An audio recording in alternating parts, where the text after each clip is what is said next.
2025, and I know with some EVs it literally feels like you're piloting a spaceship, but the Puma keeps things grounded, smooth on the open road, nimble in the city, ridiculously easy to park, and has a boot so big you can fit a body in there. Or two. If that's your kind of thing.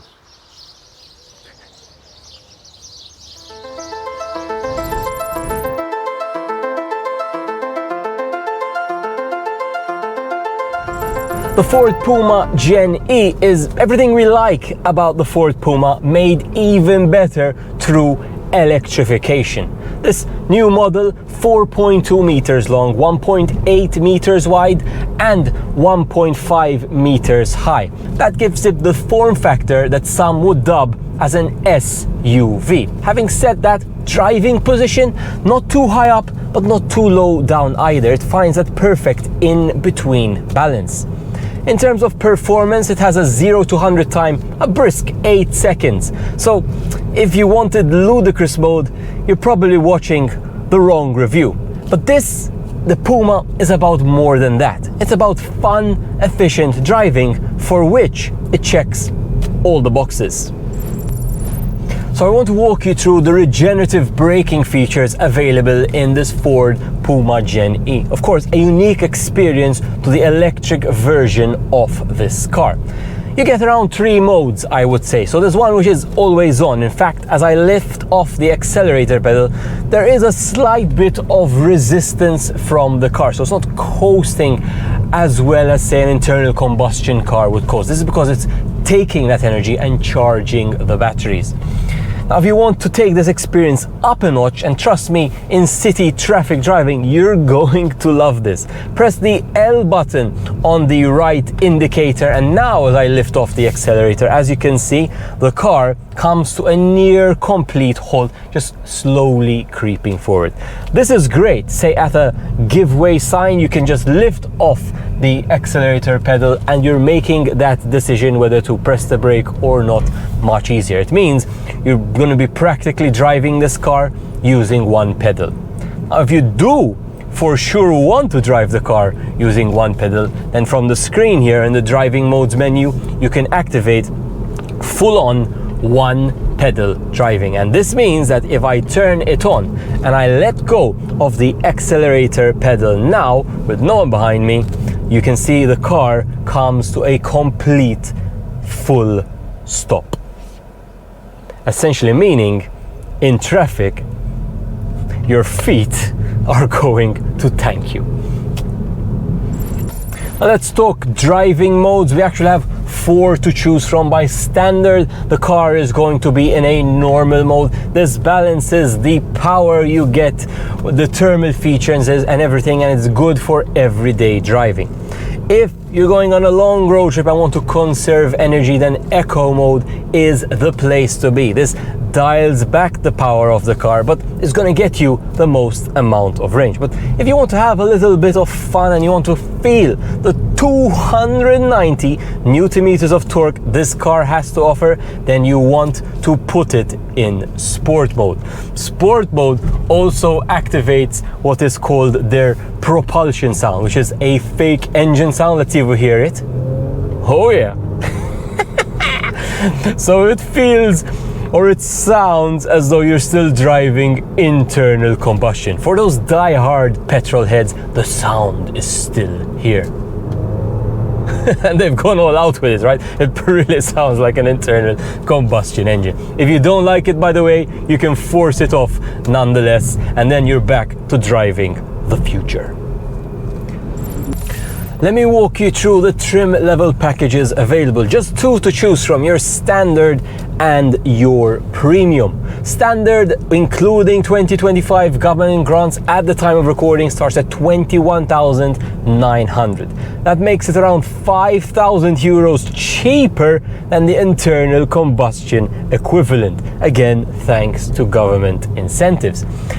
For an extra 4 grand or so, for 25,500, you get the premium level trim. That's the one I have today. That adds a power tailgate, keyless entry, 19-inch rims, rear view cameras, which honestly are among the best I've seen, and an improved sound system thanks to this B&O soundbar.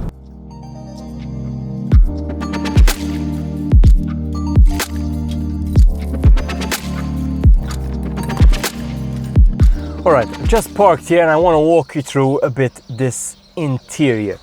So, starting from the steering wheel, quite large by today's standard, but comfortable nonetheless. Very easy to move, not super soft, right? But it's just enough to give you enough driving feel. Physical buttons to control your cruise control over here and the various menus and volume control, etc, etc, done by physical buttons. We have a 2-screen setup, right? Both of them around 12 inches long. Center screen, touch screen of course, and the instrument cluster essentially right in front of you. My phone going off reminding me that you also have a wireless phone charger right beneath the screen over here, and some extra storage space over there. A bit about the screen. Interface similar to what I've seen in other in the Ford Mustang Mach-E. I remember it was similar. Obviously that has a much bigger screen, but the graphics are sort of more or less the same. It's a very easy to use interface. Probably one of the easiest I've found, despite being quite featured nonetheless. There's basically a home button and then you can navigate through your settings and everything's laid out pretty well.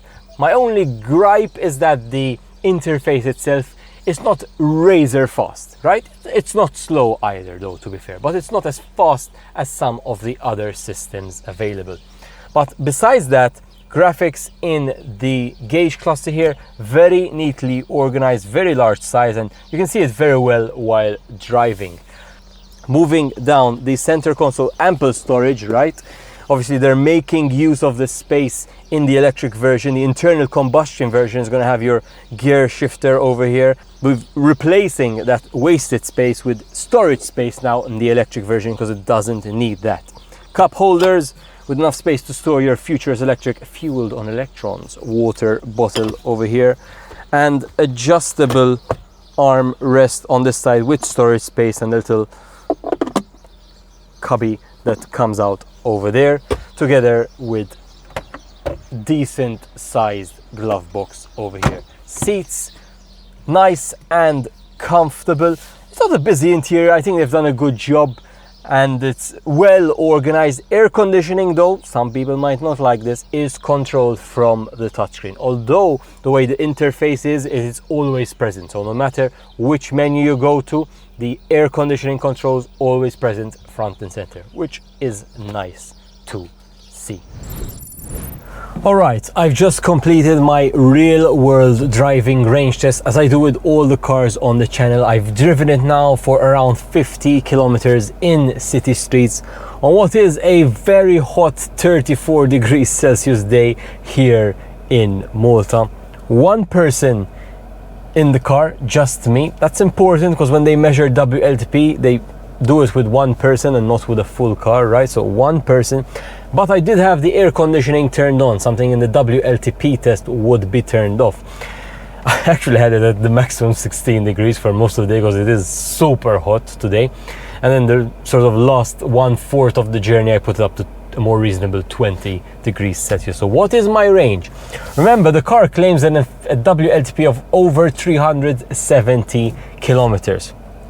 Now, I averaged between 12 and 13 kilowatt hours per 100 kilometers. It was 12 for most of the journey and it's just turned to 13 as I came here to stop.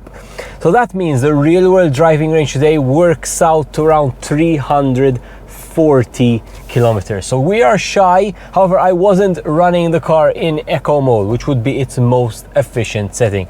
I think this is a very good result. I think a figure of 12 kilowatt hours per 100 kilometers is a very good number, particularly for a car which isn't super tiny, right? I've seen worse numbers from cars which are tinier, which goes to show that Ford have managed to build a very efficient vehicle. Remember, the other Fords we saw on the channel, except the Mach-E, which is built for performance, right?